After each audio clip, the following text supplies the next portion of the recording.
Assalamualaikum warahmatullahi wabarakatuh. Selamat datang semua.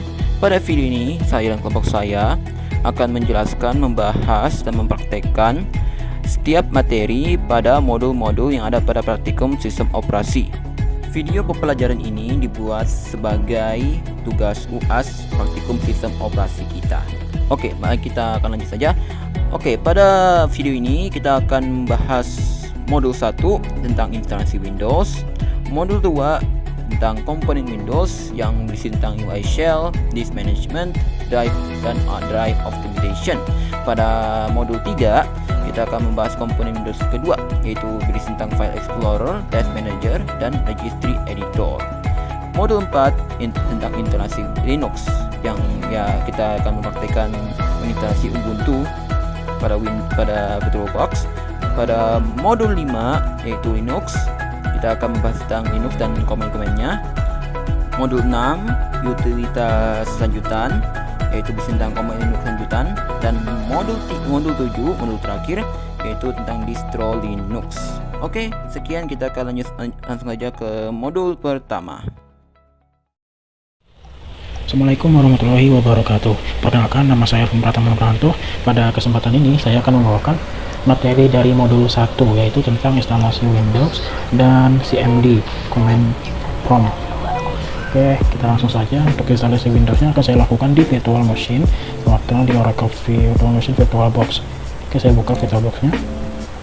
Oke, nah di sini saya sudah buka. Sekarang saya akan membuat create new virtual machine-nya di sini dengan new. Klik new. Di sini saya akan bikin namanya terserah.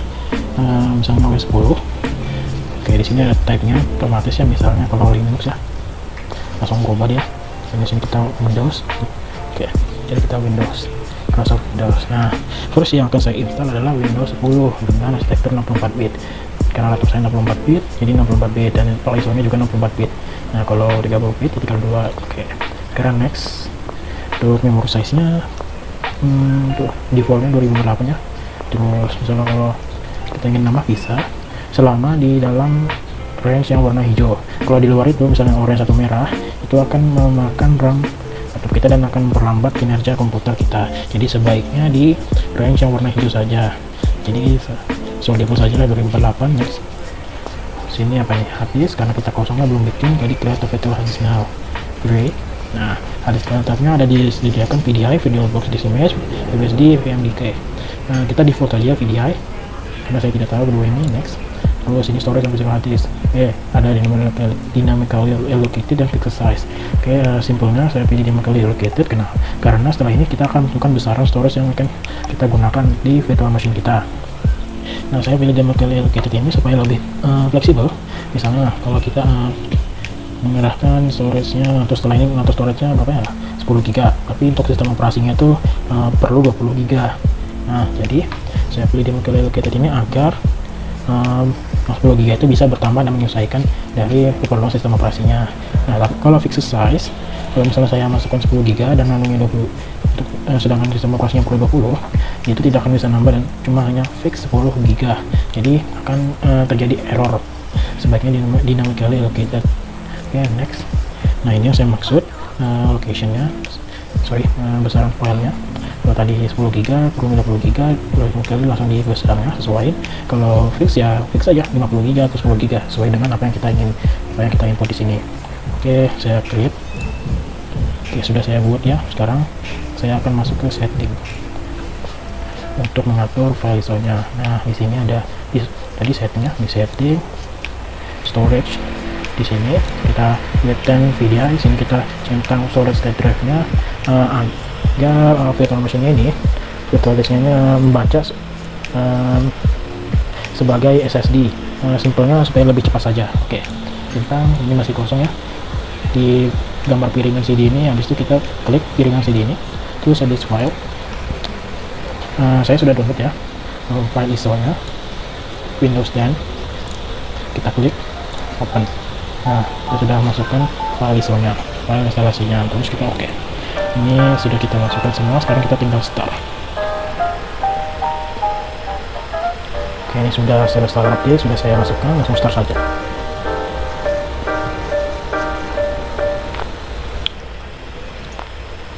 Ini mungkin kita perbesar saja biar lebih enak. Oke. Oke, di sini ada language to install, Inggris, time preferensi mungkin Indonesia ya. Indonesia Raya. Indonesia. Ada Jawa ya. Indonesian ya. Keyboard output keyboard input metodenya ya iOS saja default. Next. Install now. Kita tunggu.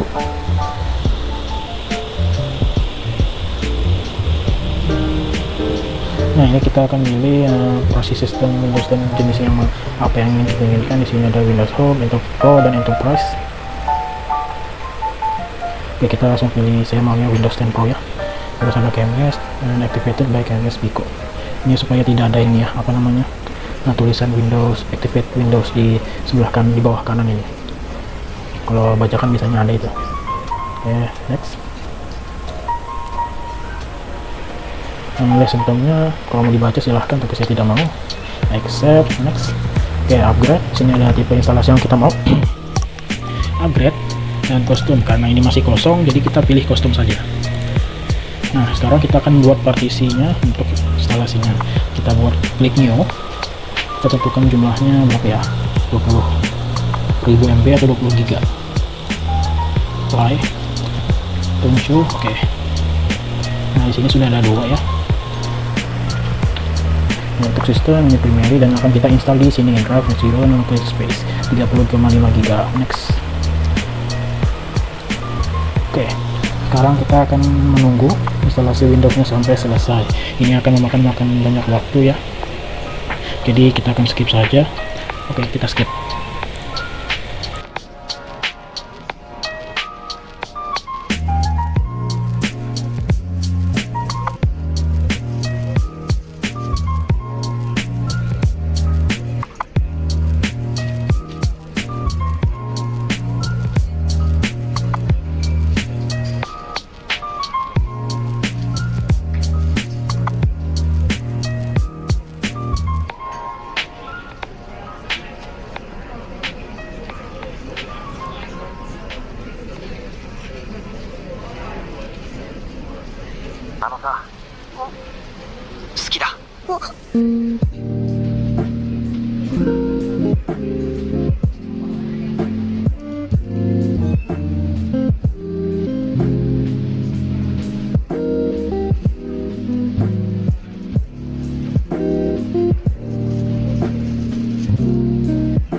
tinggal sebentar lagi.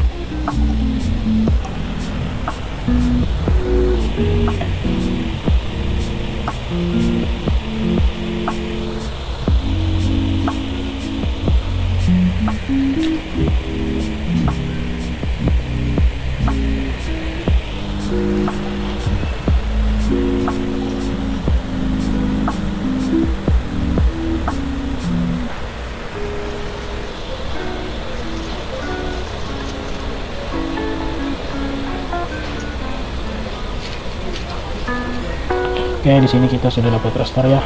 Sini secara otomatis restart atau kita klik restart now saja. Ini gitu bro. Oke, sama. Oh. Kita tunggu loading ya.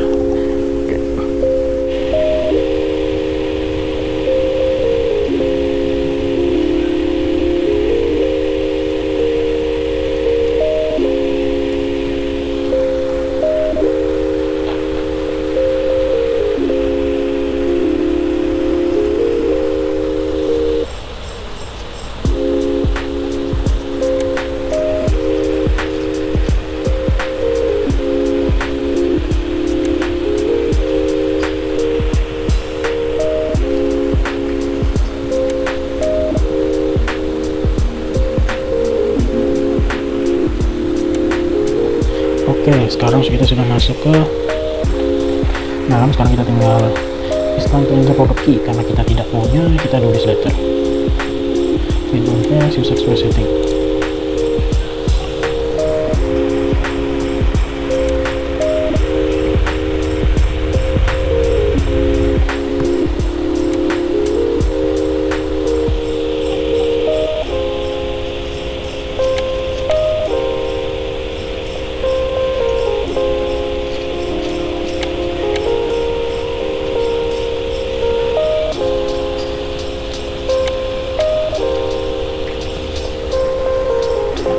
Oke, sekarang kita sudah bisa pindah semuanya. Oke, kita tunggu lagi. Let's go show update.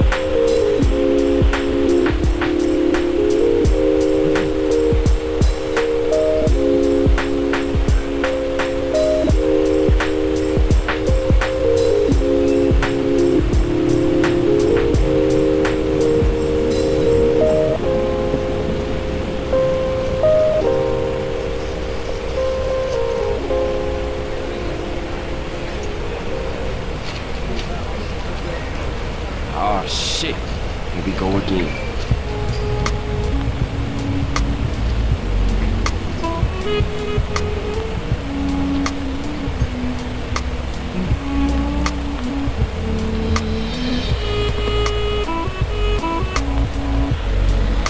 This might take a while. Kita tunggu sampai selesai.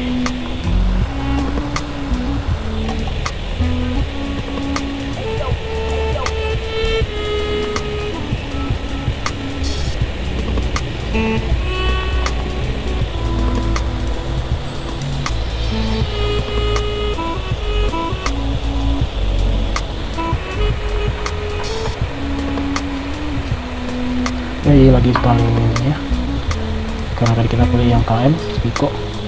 Kita tunggu saja.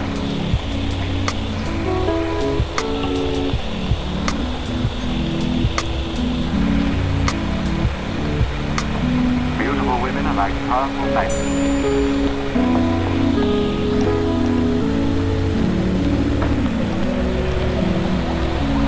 Something went wrong. Let's skip saja, sign in later. Oke. I'm going to use this PC. Saya ya, Alvin. Terus passwordnya re-enter. Oke. Nah, di sini kita akan masukkan password lainnya. Misalnya kalau kita lupa dengan password kita itu apa, jadi kita ini misalnya clue ya. Misalnya password kita itu apa sih, berhubungan dengan apa itu telur. Nah, password saya itu berhubungan dengan telur. Apa itu telur? Nah, apa itu? Kita tahu. Oke, next. Just a moment. Hai.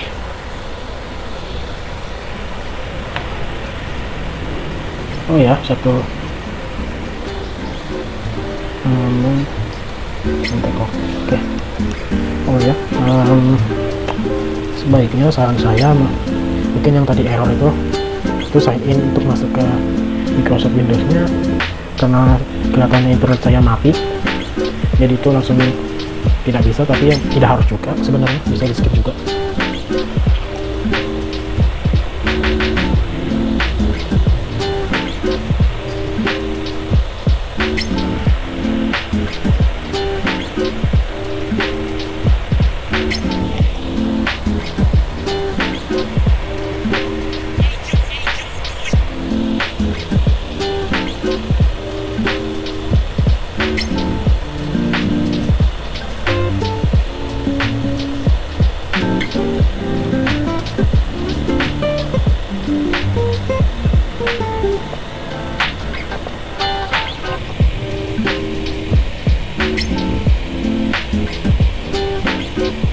Restart. Oke, itu kita sudah selesai ya. Ini tampilan awal dari Windows 10 yang sudah kita install. Oke, mungkin itu saja dari instalasi Windows 10 nya di VirtualBox. Selanjutnya saya akan membawakan materi tentang command prompt. Oke, di command prompt, apa itu sih command prompt itu? Command prompt adalah antarmuka command line bawaan Windows. Biasanya kalau untuk nama resminya itu secara resmi disebut dengan Windows Command Processor, tapi ada juga yang nyebut Command Shell, CMD Prompt. Di sini mungkin Command Prompt ya. Terus apa sih Command Prompt itu? Command Prompt adalah program Windows yang bisa digunakan untuk menyetel dan mengoperasikan komputer. Nah, kalau untuk di sistem operasi lain, misalnya di Mac OS atau Linux, itu dikenal dengan terminal, namanya terminal. Itu sama saja fungsinya. Nah, sekarang saya akan menjelaskan beberapa fungsi, perintah maksudnya, perintah dari yang dapat kita gunakan di command prompt. Cara bukanya mungkin kita bisa Windows R, terus di sini CMD. Nah, di sini adalah command prompt. Kita bisa Revin. Oke, di sini saya akan satu perintah yang dapat digunakan di CMD. Pertama mungkin task list. Apa itu task list? Task list berguna untuk menambahkan proses yang berjalan pada komputer kita. Jadi kita enter. Nah, ini adalah proses yang sedang berjalan di komputer kita. Jadi ini banyak ya, nama-namanya, sesinya, PID-nya, memory usage-nya segini. Nah, terus task skill, ada yang namanya task skill. Task skill itu apa? Task skill itu untuk mematikan proses aplikasi, karena tidak ada aplikasi yang sedang saya buka ya. Kalau yang ini di atas ini saya rasa ini penting, jadi saya buka notepad ya. Di sini saya buka notepad ya. Coba kita lihat di task listnya. Nah, notepad.exe. Nah, ini sudah ada ya, berjalan ya. Oke, jadi kita akan gunakan task skill untuk mematikan notepad. Caranya task skill, terus slash im nama aplikasi yang berjalan, yaitu notepad.exe. Notepad namanya harus sesuai atau tidak ya, tidak bisa di jalan. Oke, kita enter, dia langsung tertutup tadi ya, sudah tidak ada. Oke, selanjutnya kita akan perintah dir. Apa sih dir itu? Dir itu berfungsi untuk menampilkan directory atau folder yang dibuka. Sini kan directory C, saya ingin buka apa saja sih yang ada di dir di C, di user C ini. Dir. Nah, sini ada konteks, disk, dokumen, dan link dan lain-lain. Oke, selanjutnya mungkin kita C. Perintah selanjutnya itu cd atau change, kepanjangannya change directory. Ya, seperti namanya, kita dapat mengganti directory. Caranya cd, atau kita ingin mengganti memindah directory atau folder, misalnya cd change directory ke dokumen sesuai dengan yang ada di sini ya, dokumen. Oke, enter. Nah, sekarang kita ada di dalam folder dokumen. Sekarang kita dir apa sih yang ada di dokumen ini ya, cuma ini kosong ya, lebih tepatnya. Oke, selanjutnya ada mkdir. Kita keluar dulu. Kita keluar dulu dari dokumen. Caranya cd, cd titik Kita kembali lagi di direktori Alvin. Sekarang kita ingin membuat direktori baru atau folder lah. Caranya mkdir nama dengan tanda petik 2 di atas, namanya ini folder baru. Kepanjangan kali ya, oke, baru aja. Oke, enter, kita dir.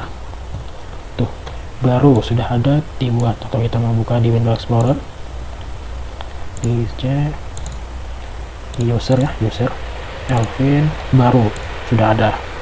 Oke, tutup. Nah, selanjutnya kita ingin menghapus folder baru nih. Caranya gimana? Dengan menggunakan rmdir.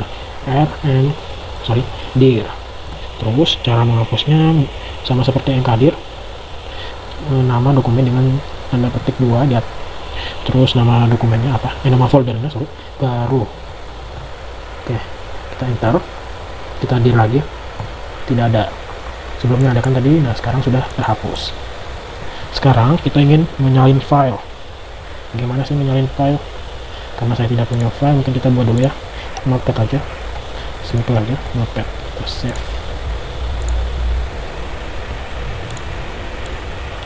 Di local file, ini dokumen aja kali. Nama filenya apa ya? Coba aja, coba. Oh ya, sorry, salah, lupa saya. Harusnya di dokumen aja, biar enak save. Oke, sudah kita save, mungkin kita keluar dulu. Oke, kita cek dulu cd documents, dir dokumen apa aja sih. Nah, ini sudah ada teks baru kita, file baru. Nah, cara kita ingin mengcopy coba teks ini kemana ya? Caranya copy, coba .txt sesuai dengan nama filenya, pindahkan c user slash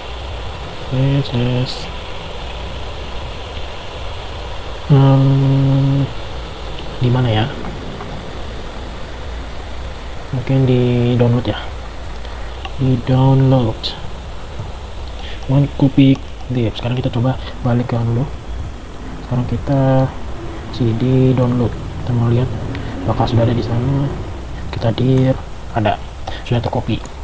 Atau biar enaknya kita lihat di Windows Explorer, downloadnya sudah ada. Oke, mungkin kita bikin ini aja kali ya, folder baru cd, balik lagi Alvin, baru kita bikin folder baru mkdir.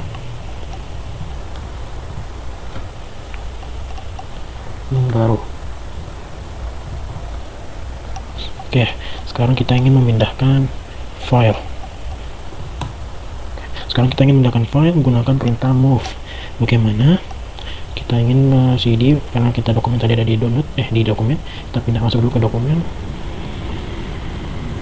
Oke, sudah masuk. Kita ingin memindahkan move folder yang tadi, file yang tadi, dengan move. Nama filenya apa tadi? Coba ya, coba.txt.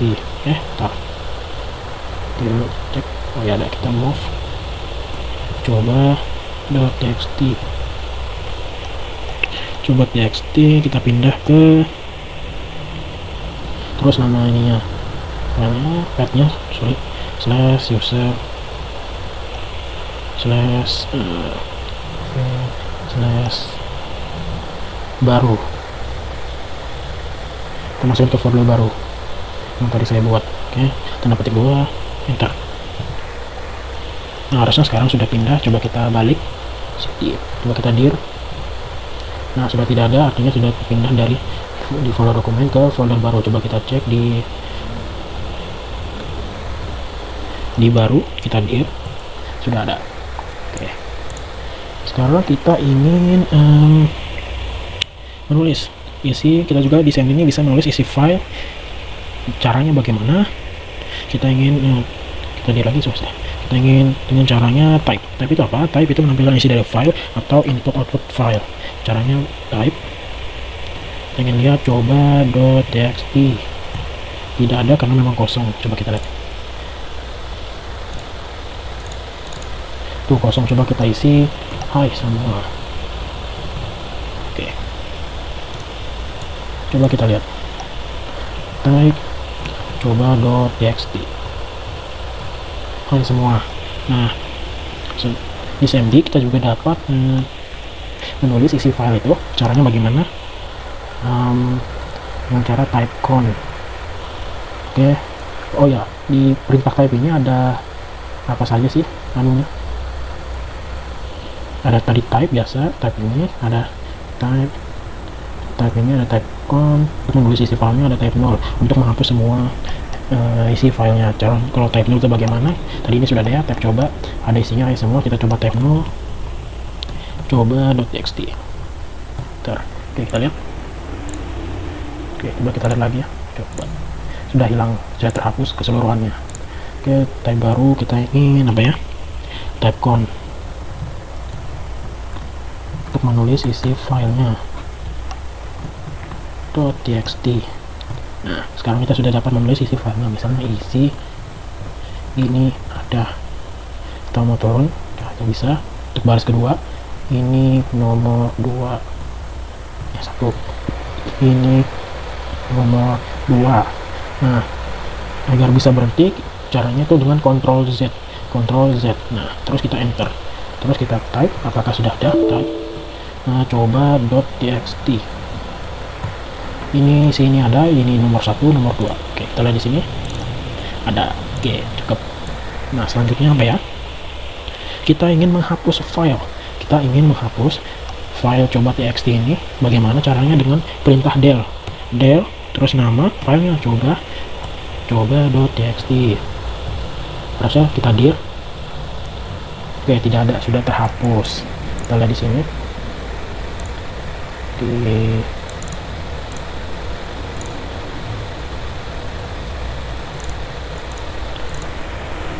Sudah tidak ada, sudah terhapus filenya. Nah, sekarang kita mungkin ingin, oh ya, terakhir ada perintah fc. Apa itu perintah fc? Perintah fc itu singkatan dari file compare. File compare gunanya itu untuk membandingkan perbedaan dua file. Misalnya kita ingin, saya buat dulu ya, nomor 1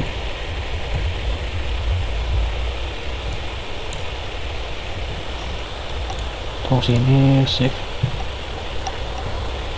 nomor 2.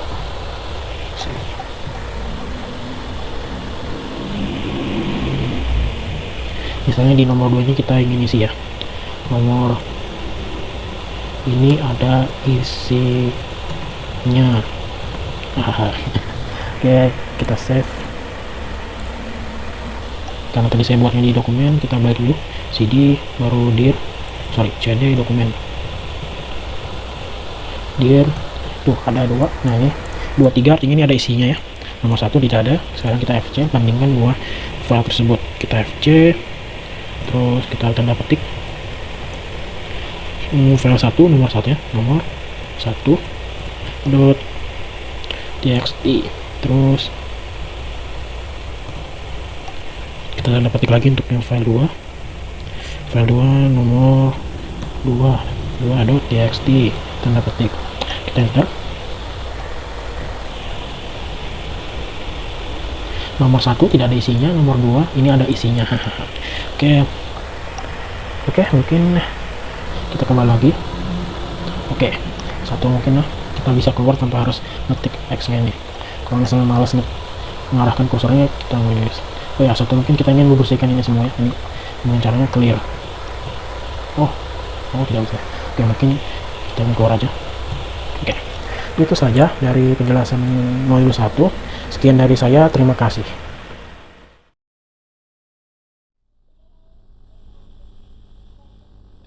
Baik, saya akan melanjutkan. Saya akan membawakan modul 2 dan modul 3 yang berisi tentang komponen Windows.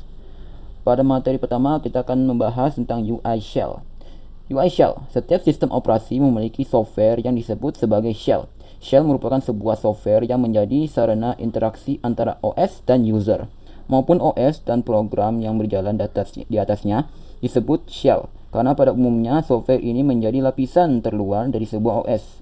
Software shell berfungsi sebagai penerjemah atau interpreter yang menerjemahkan perintah ke dalam kode biner yang dipahami hardware. Windows sendiri memiliki 2 jenis shell.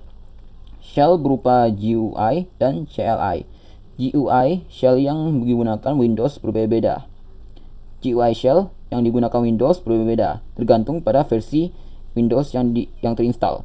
Windows 10 menggunakan Fluent GUI, Windows 8 menggunakan Metro GUI, dan Windows 7 menggunakan Aero. Shell tidak hanya berupa GUI. Kebanyakan shell merupakan interference berupa command line atau CLI. Contoh shell CL pada Windows ialah command prompt. Kita bisa lihat sini. Contohnya command prompt. Dia command prompt. Ini adalah contoh CLI dan PowerShell. Kode shell tersebut juga menjadi interference antar program yang berjalan pada Windows. Oke, kita lanjut ke materi berikutnya.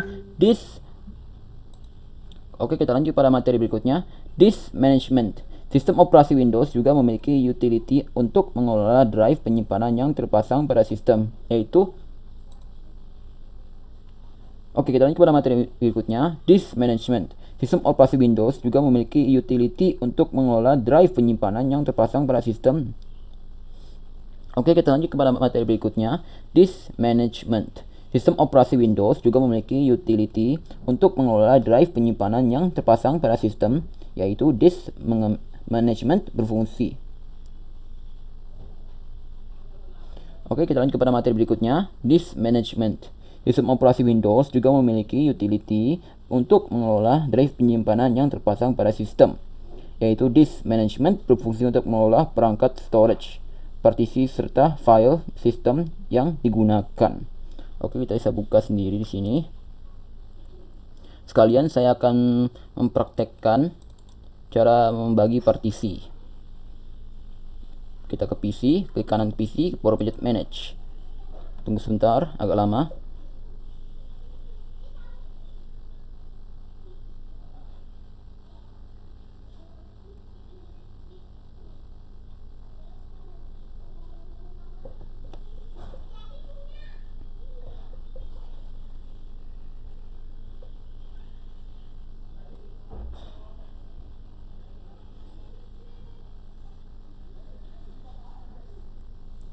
Ini dia. Di sini disk management, pencet ini. Nah, tunggu sebentar. Di sini saya akan mempraktekkan cara membagi partisi disk.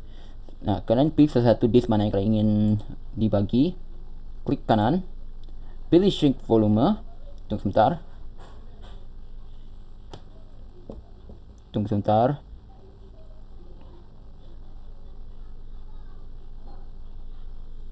Nah, kalian bisa atur ukurannya berapa. Kita tulis sembarang 6. Cukup aja 56. Bentar. Sebenarnya kurang dia ukurannya.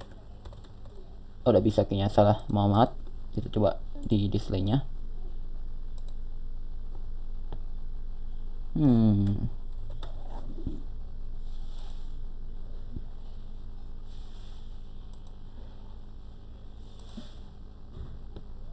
Mohon tunggu sebentar.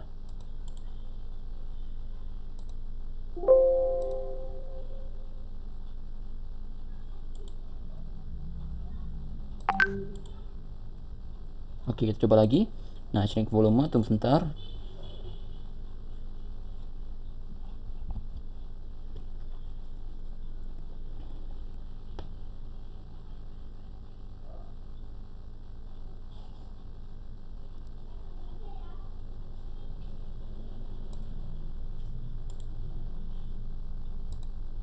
Kita shrink volume ini aja.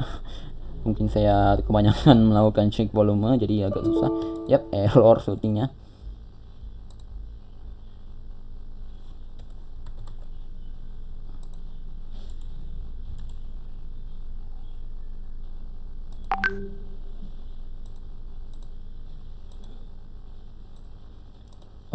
Pada dasarnya jika tinggal sebenarnya saya sudah kini saya jelaskan, mohon maaf ya dengan kesalahannya.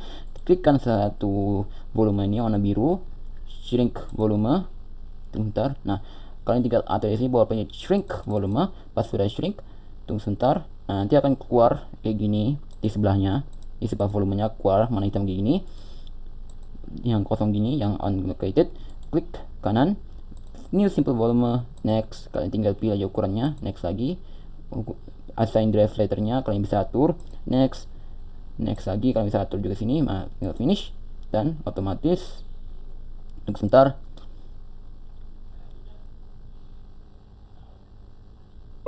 Dan ya, sudah berhasil. Kita bisa ini jadi new volume F. Bahwa sudah berhasil pembagian disk managementnya. Mohon maaf karena keerorannya, tapi cukup jelas juga penjelasannya. Seperti itulah. Kita akan lanjut ke materi berikutnya. Drive optimization. Sebuah perangkat storage akan mengalami penurunan performa seiring penggunaan hard disk. Oke, kita lanjut ke materi berikutnya. Materi drive optimization. Sebuah perangkat storage akan mengalami penurunan performa seiring penggunaan. Hard disk akan mengalami fragmentasi data di mana data file akan tersebar pada beberapa bagian HDD. Dan pada solid state drive akan terjadi penurunan kecepatan write seiring penuhnya penyimpanan. Kedua hal ini dapat diatasi dengan menggunakan utility optimized drive yang dimiliki Windows. Software ini dapat melakukan defragmentasi atau menyusun ulang data yang terpencar pada HDD dan mengoptimalkan performa SSD. Kita bisa coba sendiri optimization drive di sini. Mohon maaf, salah.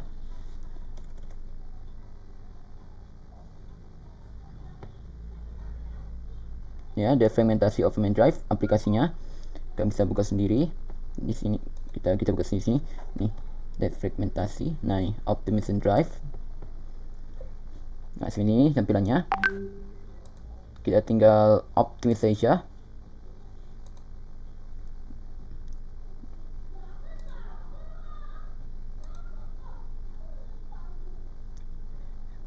Oke, kembali lagi, cukup error. Kita akan optimize lagi. Kita coba optimize. Tunggu sebentar.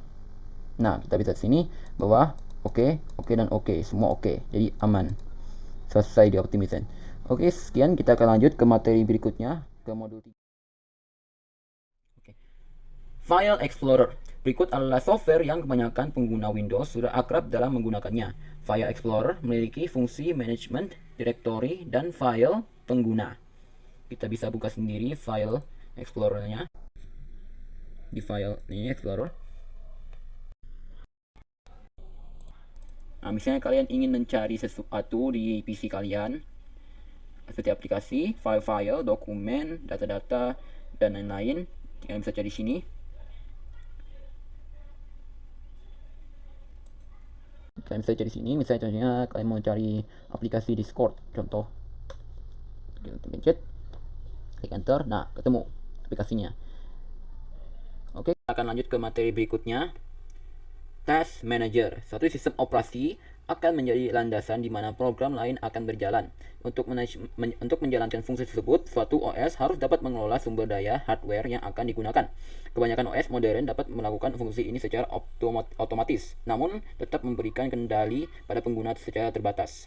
Dengan Task Manager, pengguna dapat mengelola program yang berjalan, menutup prioritas program, melalui atau menghentikan program, mengelola servis yang berjalan, dan menantau pengguna hardware. Oke, kita akan buka Task Manager. Ini dia Task Manager aplikasinya. Kita buka. Dan mohon maaf, saya lupa memberitahu. Task Manager saya memiliki error, masalah gitu. Saya sudah coba memperbaikinya. Saya nonton video di YouTube cara memperbaikinya, tetap aja tidak banyak membantu. Tapi saya akan memberikan beberapa contoh sini di layar nih. Inilah contohnya Task Manager-nya. Oke. Mohon maaf sekali lagi untuk masalah error Task Manager-nya. Saya akan berikan contoh lain ini seperti gambar nih. Oke, kita lanjut ke materi berikutnya. Registry Editor. Sistem operasi Windows memiliki banyak pengaturan yang dapat diubah oleh pengguna melalui aplikasi setting maupun control panel. Namun banyak aspek dari Windows yang tidak dapat diatur melalui kedua program di atas. Namun pengaturan-pengaturan tersebut dapat diakses melalui Registry Editor.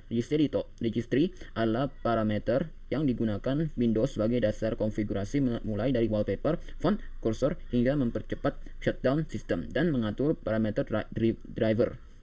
Registry disimpan dalam direktori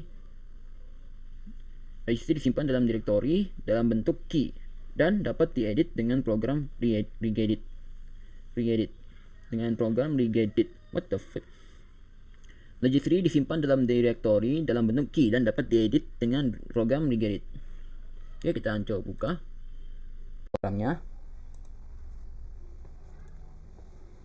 Program registry editornya. Ini dia. Registry editor, kita buka. Sini. Coba mohon maaf. Nah, saya di sini. Ini di mana kalian bisa melakukan registry editor. Oke, sekian. Terima kasih. Kita akan lanjut ke modul berikutnya. Silakan lanjutkan. Oke, di sini saya akan melanjutkan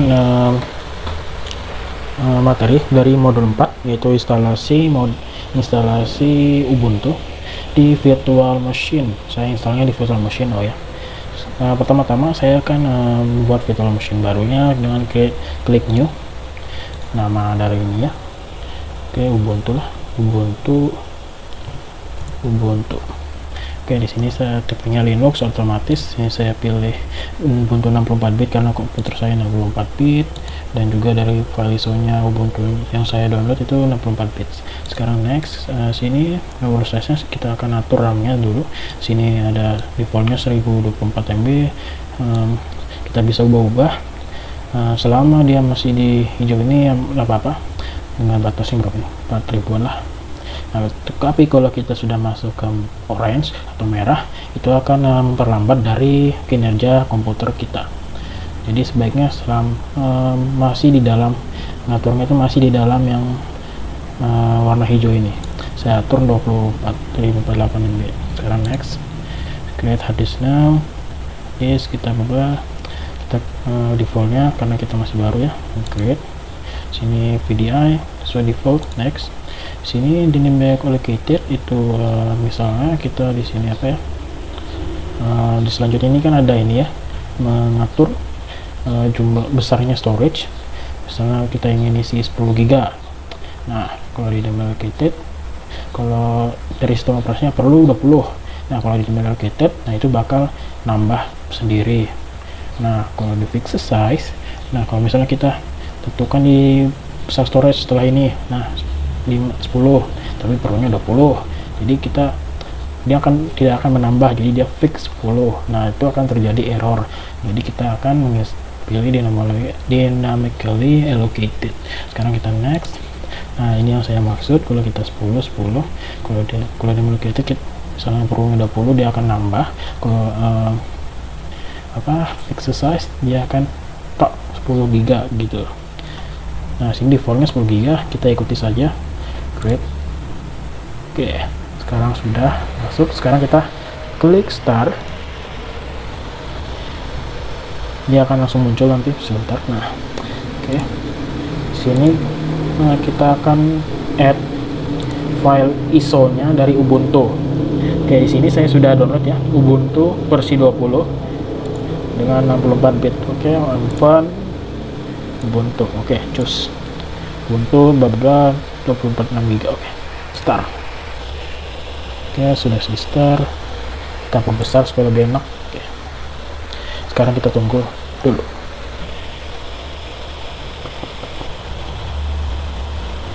Oh, dinginnya lama.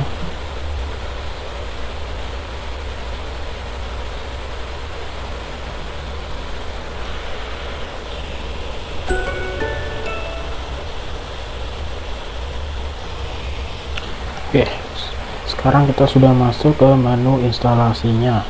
Di sini kita bisa mengubah bahasanya, apakah ada Indonesia. Di sini tidak ada, kita Inggris saja. Oke, di sini ada bahasa Indonesia. Oke, di sini kita bisa coba Ubuntu atau pasang Ubuntu. Nah, di sini karena kita ingin langsung saja, kita pasang Ubuntu. Oke. Nah, di sini kita akan mengatur keyboard layoutnya. Sini kita sesuai default saja, lanjutkan.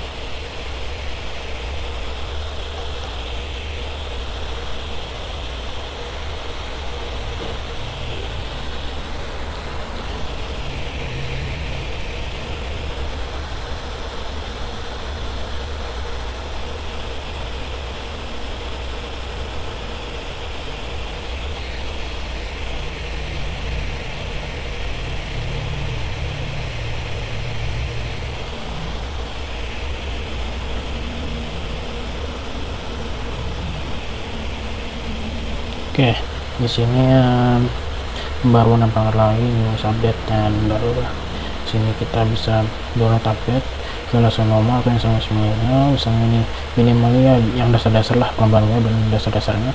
Ini perangkat web, normalnya, perangkat pengaturan penggunaan beberapa dan yang lain-lain. Kalau yang lain ini adalah download update, pasang perangkat lunak ketiga, API dan grafis. Saya rasa ini tidak perlu ya, instalasi normal saja. Sekarang kita lanjut.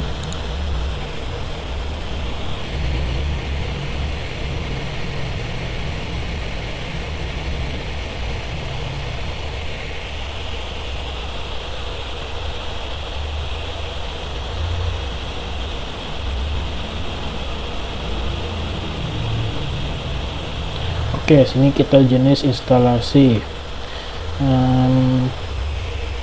Ada dua sebut. Kalau kita install ini Linux Ubuntu ini dengan ini ya, berdampingan dengan OS lain misalnya Windows, di sini akan muncul install Ubuntu alongside Windows 10. Tapi karena kita ini benar-benar kosong, kita akan hapus diska dan pasang Ubuntu. Kalau sesuatu yang lain tidak, kita langsung hapusinnya saja, langsung saja pasang sekarang. Nah, lanjutkan. Ini jika Anda tidak melanjutkan, Anda tidak melanjutkan, oke, lanjutkan saja. Menunggu lagi.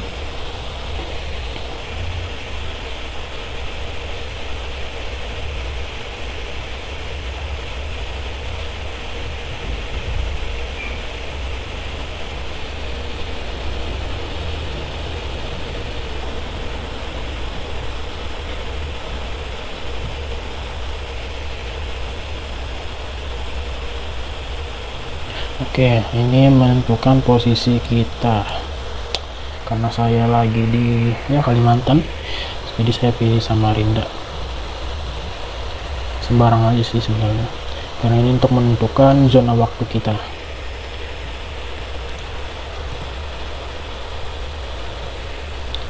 Oh, tidak bisa. Kota Samarinda, aduh.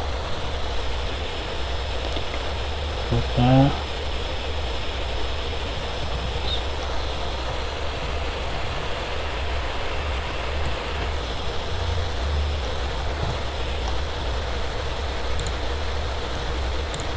Oke, sudah di sini. Ini zona waktu di Kalimantan Wita ya. Jadi kita ambil di sini. Ini untuk menentukan zona waktunya. Oke, lanjut. Nah, ini untuk usernya, penggunanya, nama saya Elvin, nama kebetulan box. Oke, tentukan nama penggunanya, sandinya. Biar aja cuma contoh yang tahu. Oke, masuk secara otomatis. Kita klik ini agar masuknya langsung masuk saja tanpa harus memasukkan sandi lagi. Jadi kita lanjutkan saja. Oke, sekarang kita menunggu hingga instalasi selesai. Ini akan makan waktu, jadi kita skip saja. Oke.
Oke, pemasangan sudah selesai. Sekarang kita akan restart. Nyalakan sekarang. Oke.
Lagi loading ya, tunggu sebentar.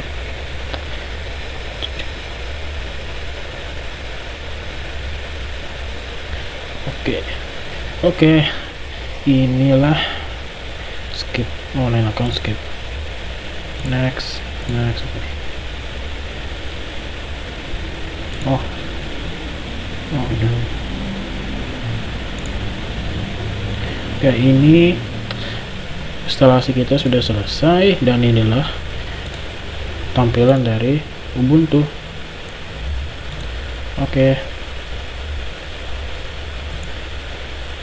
sini ada Firefox, Thunderbird kayak Gmail lah. Ini ada apa nih? Oke, ini aplikasi yang ada di Ubuntu, ada gamenya. Ini Libre-nya apa? Itu kayak ini ya, kayak Microsoft Excel ya, Microsoft Excel. Terus ini ada Libre apa ya?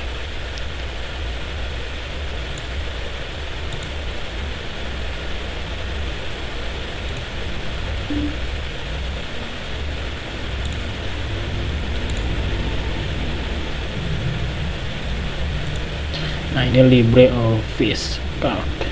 Oke, ini kayak Windows apa, Microsoft Office. Terus mungkin ada lagi ya, apa lagi? Ini harusnya LibreOffice Draw. Oke, ini kayak apa ya?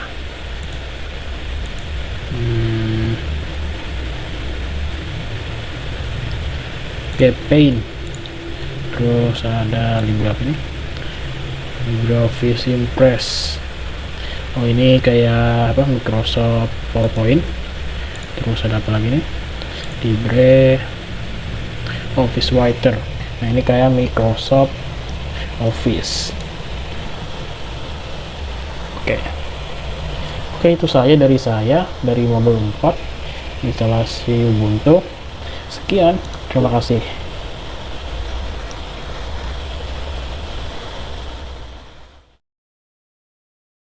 Perkenalkan, saya Muhammad Ren Setiawan. Di sini saya akan menjelaskan modul 5, yaitu Linux. Yang pertama, pengenalan Linux. Sistem operasi Linux atau like Unix merupakan sekumpulan program yang berfungsi sebagai perantara antara komputer dengan user. Program komputer yang mengalokasikan sumber daya sistem dan mengordinasi seluruh detail dari internal komputer disebut sistem operasi atau kernel. User melakukan komunikasi dengan kernel melalui program yang disebut shell. Shell merupakan command line interpreter yang berfungsi menerjemahkan perintah dari user dan mengubahnya ke dalam bahasa yang dipahami oleh kernel. Berikut adalah gambar dari command line interpreter. Selanjutnya, yang kedua adalah arsitektur Linux. Ini merupakan ilustrasi arsitektur Unix. Konsep dalam arsitektur Unix. Yang pertama ada kernel. Kernel adalah jantung dalam sistem operasi. Fungsinya adalah yang pertama berinteraksi dengan hardware. Yang kedua adalah memanajemen memori. Yang ketiga adalah penjadwalan tugas. Yang keempat adalah memanajemen file. Kedua adalah shell. Shell adalah utilitas yang memproses permintaan dari user. Ketika user mengetikkan perintah pada terminal, maka shell melakukan penerjemahan perintah dan program yang diinginkan. Shell menggunakan sintaks yang standar untuk seluruh perintah. C shell, Bourne shell, dan Korn shell adalah yang paling terkenal dari semua varian Unix. Yang ketiga adalah perintah dan utilitas. Ada perintah-perintah yang dapat dipakai dalam kehidupan sehari-hari. Contohnya ialah cp atau copy, mv atau move, cat atau melihat isi file, dan grep untuk melakukan pencarian teks. Dan yang keempat adalah file dan director. Seluruh data Unix terorganisasi ke dalam files. Seluruh file lalu diorganisasi ke dalam directory. Kemudian directory diorganisasi lagi ke dalam susunan struktur pohon yang bernama file system. Selanjutnya ada file management. Seperti yang sudah disebutkan tadi bahwa seluruh data Unix terorganisasi ke dalam files, seluruh file lalu diorganisasi ke dalam directory. Kemudian directory diorganisasi lagi ke dalam susunan struktur pohon yang bernama file system. Dalam Unix ada 3 jenis tipe file pertama. Yang pertama ada file biasa atau seperti teks, audio, video, dan dokumen lainnya.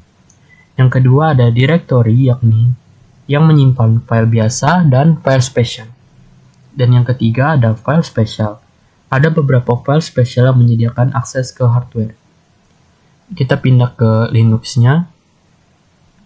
Ini merupakan tampilan awal kalau kita buka Linux. Lalu kita ke terminal. Bisa melalui shortcut Ctrl plus Alt plus T. Atau Alt plus T juga bisa. Atau bisa lewat sini di aplikasi. Ini merupakan tampilan awal terminal.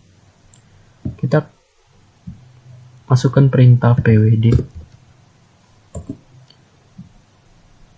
Ini direktorinya. Lalu kita masukkan perintah ls. Perintah ls ini digunakan untuk menampilkan list file. Bisa dilihat bahwa pada direktori home Emryan Setiawan. Emryan Setiawan ini mungkin berbeda-beda tiap username. Terus terdapat list file yang ada di dalamnya. Ini seperti desktop, download, sampai videos. Selanjutnya kita mau lihat informasi yang lebih lanjut. Kita masukkan perintah ls. Dilengkapi dengan parameter strip L. Jadi masukkan ls spasi strip L. Ini informasi yang lebih lanjut, dan masing-masing kolom ada maknanya. Jadi kolom pertama merupakan representasi tipe file dan izin akses yang diberikan. Yang kedua adalah representasi jumlah blok memori yang dipakai file atau directory. Yang ketiga adalah representasi pemilik file atau user Unix yang membuat filenya. Yang keempat ada representasi grup dari owner. Tiap user Unix memiliki asosiasi grup. Yang kelima adalah representasi ukuran file dalam byte. Yang keenam, kolom ke-6 merupakan representasi tanggal dan waktu ketika file dibuat atau waktu terakhir dimodifikasi. Dan kolom ke-7 atau kolom terakhir merupakan representasi dari nama file atau nama directory.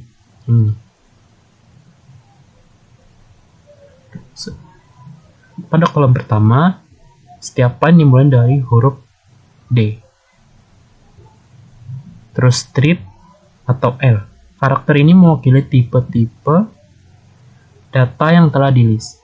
D merupakan directory, L merupakan simbol link file, dan strip merupakan regular file seperti text file atau executable file. Lalu di sini mau coba percobaan membuat file. Kita bersihkan dulu. Clear. Oke, selanjutnya kita percoba membuat file. Yang pertama kita buka terminalnya, lalu kita masukkan perintah touch dan nama file yang kita buat. Di sini saya ingin membuat file dengan nama new file. Jangan lupa .txt. Baru kita masukkan perintah ls buat lihat apakah file sudah ada apa belum. Enter. Lihat sudah ada filenya, berarti filenya masuk. Sudah dibuat. Selanjutnya kita ketikkan lagi perintah echo. Fungsinya adalah memasukkan kata ke dalam file.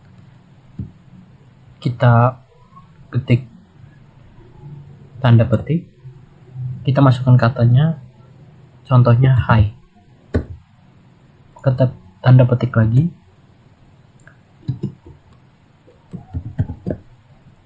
ke dalam nama file yang tadi yang kita buat, new file.txt. Selanjutnya kita masukkan perintah cat. Fungsinya adalah melihat isi filenya tadi. Cat,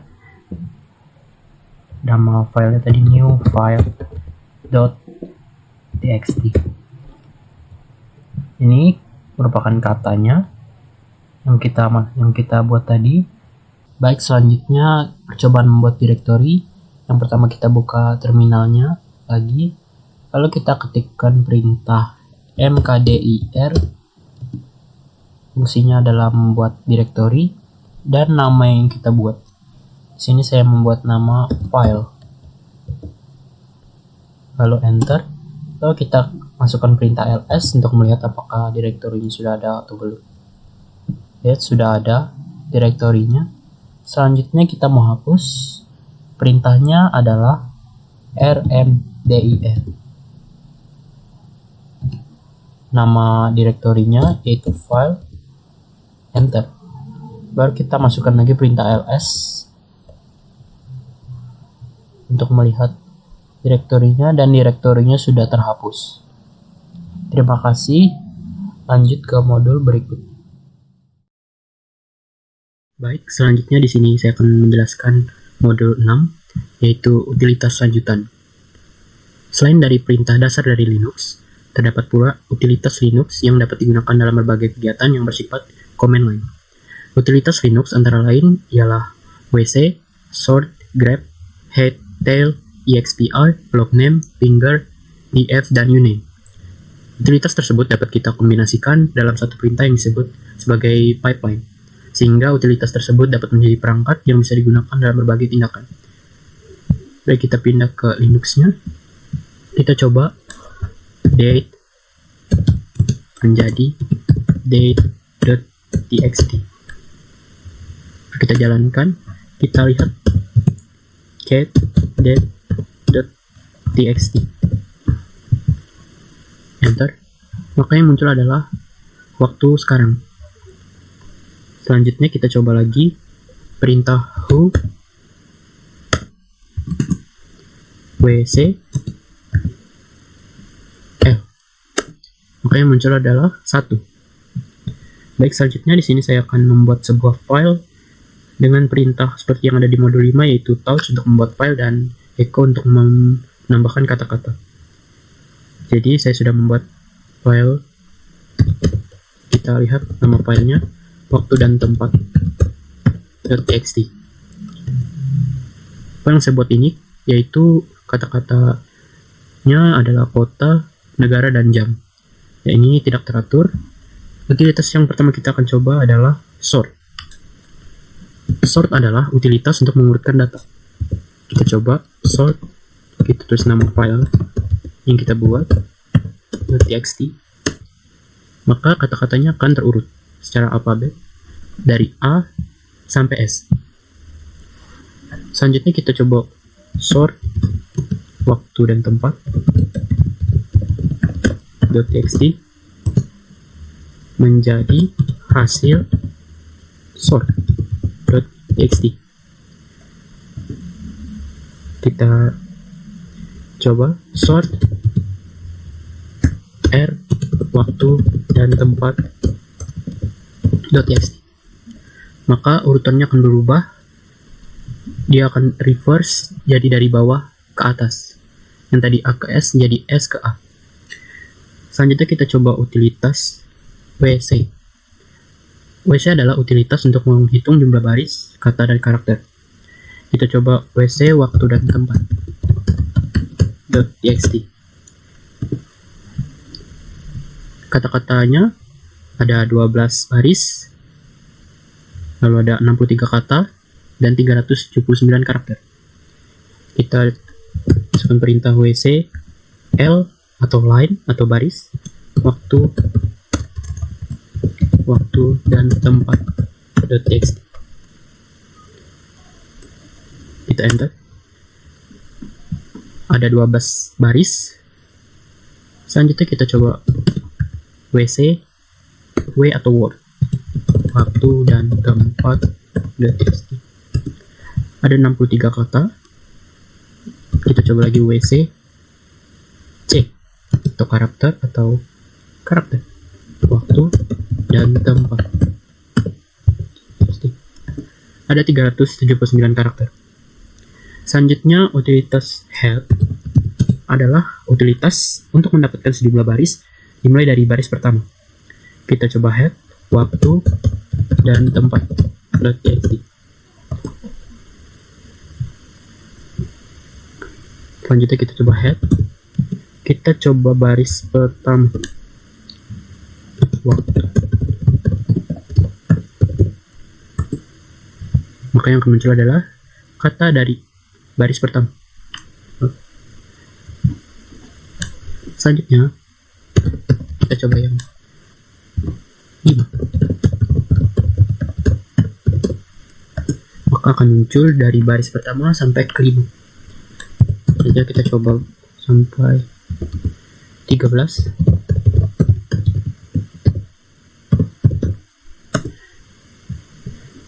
Akan muncul dari baris pertama hingga terakhir ke 13. Kita coba kita urutkan dulu, kita sort waktu dan tempat .txt.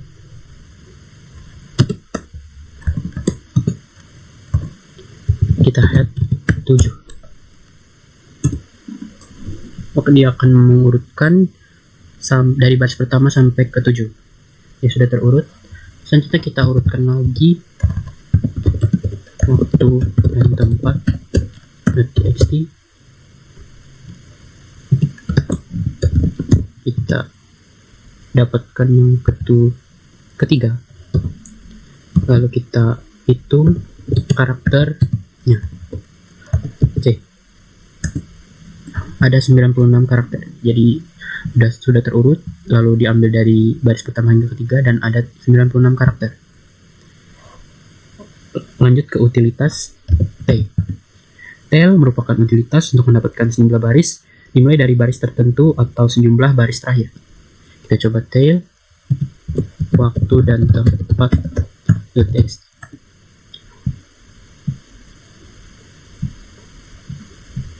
Lalu kita coba tail, kita dari 01 waktu dan tempat .txt. Maka dia akan mengambil dari yang terakhir, satu dari terakhir. Kita coba tail 5 waktu, dia akan mengambil dari yang terbawah sampai ke 5, baris ke 5. Kita coba tail 11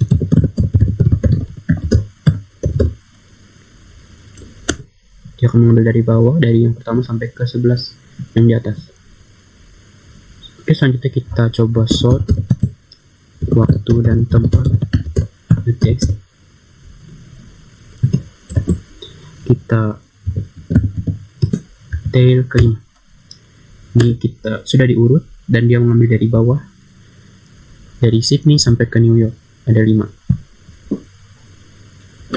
Kita urutkan lagi sort waktu dan tempat .txt. Kita tail 1 terus kita hitung barisnya atau line. Ada satu baris sudah terurut dan dia mengambil dari bawah dan ada 1 baris. Selanjutnya kita bandingkan tail strip 6 waktu dan tempat txt dan tail plus 6 waktu dan tempat txt. Kalau yang strip 6 dia mengambil dari Shanghai sampai Kyoto saja. Kalau yang plus 6 dia mengambil dari Shanghai sampai ke London. Oke, selanjutnya utilitas grep. Grep adalah berguna untuk mencari kata tertentu. Jadi kita coba cari huruf karakter A. Nama filenya. Yang merah-merah ini adalah karakter yang ditemukan. Yang kita cari adalah A. Selanjutnya mau cari I.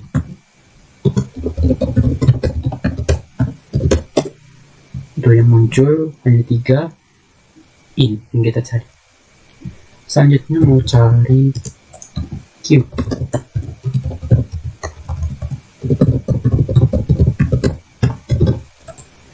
Ada di Albert Q, hanya ada 1. Kita mau cari lagi grab of waktu dan tempat .txt. Kita coba tail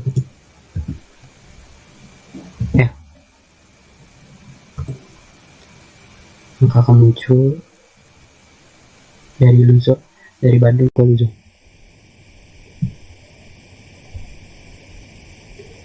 Selanjutnya grab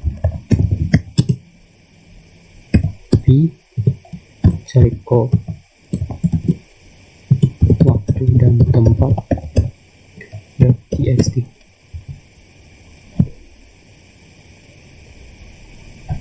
Kita coba lagi grab v waktu dan tempat .txt. Kita tail 3. Kita hitung karakter I. Ada 95 karakter. Kita ke utilitas berikutnya yaitu EXPR. EXPR berguna sebagai media perhitungan bilangan bulan. Jadi saya mencoba EXPR 8 ditambah 4. Kita enter, maka hasilnya 12. Kita coba lagi EXPR 8 dikurang 4, hasilnya 4. Plus EXPR 8 dikali 4. Dia tidak bisa kalau kali. Kita coba bagi EXPR 8 dibagi 4, hasilnya 2. Kita coba persen 8 persen 4, hasilnya 0. Utilitas selanjutnya adalah logname. Logname digunakan untuk menampilkan nama login. Cobalah untuk masukkan perintah logname ke dalam terminal. Kita sudah memasukkan logname dan muncul nama loginnya. Selanjutnya finger. Finger digunakan untuk menampilkan informasi mengenai pemakai lokal maupun remote. Cobalah untuk masukkan perintah finger ke dalam terminal. Kita coba finger. Sepertinya finger tidak bisa. Kita lanjut ke DF. Dia digunakan untuk menampilkan informasi yang mengenai hard disk. Enter. Akan muncul informasi tentang hard disk Linux ini. Selanjutnya adalah uname. Uname digunakan untuk menampilkan informasi mengenai sistem Linux yang sedang digunakan. Kita coba uname m, akan muncul. Selanjutnya uname n. Kita coba lagi uname r. Selanjutnya uname i. Itu saja mungkin dari saya, kurang lebihnya mohon maaf. Terima kasih.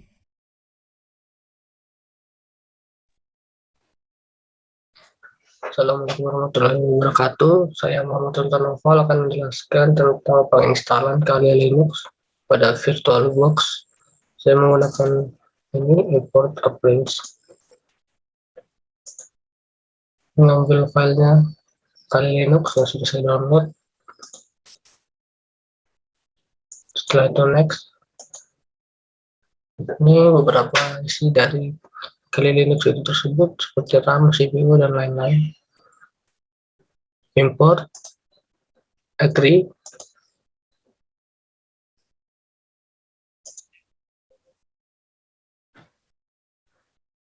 menunggu untuk mengimpor.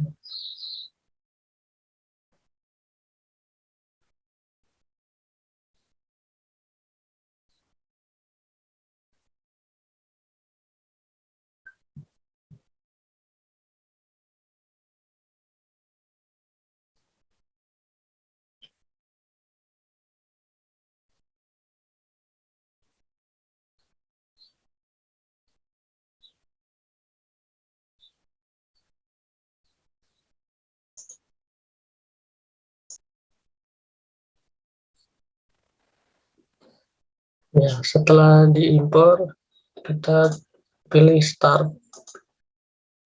Yang ada di sini, start atau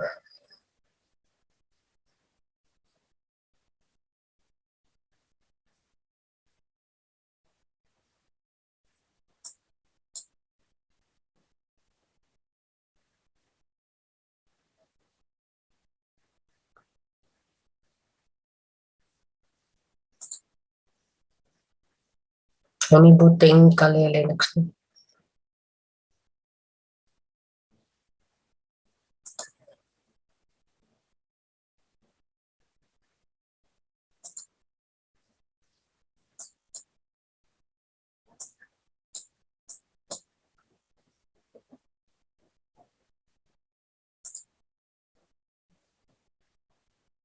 Nah, ini tampilan awal di Kali Linux.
Ya, karena sebelumnya kami maksudnya saya melakukannya dengan import melalui pendownloadan di website Kali Linux-nya. Di sini saya menuliskan Kali dan password juga Kali.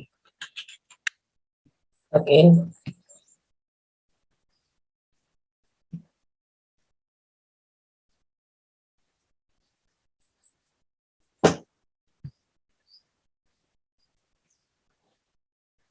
Ya, baik. Mungkin penginstalan Kali Linux-nya ya sudah berhasil. Mungkin itu saja dari saya. Terima kasih. Assalamualaikum warahmatullahi wabarakatuh.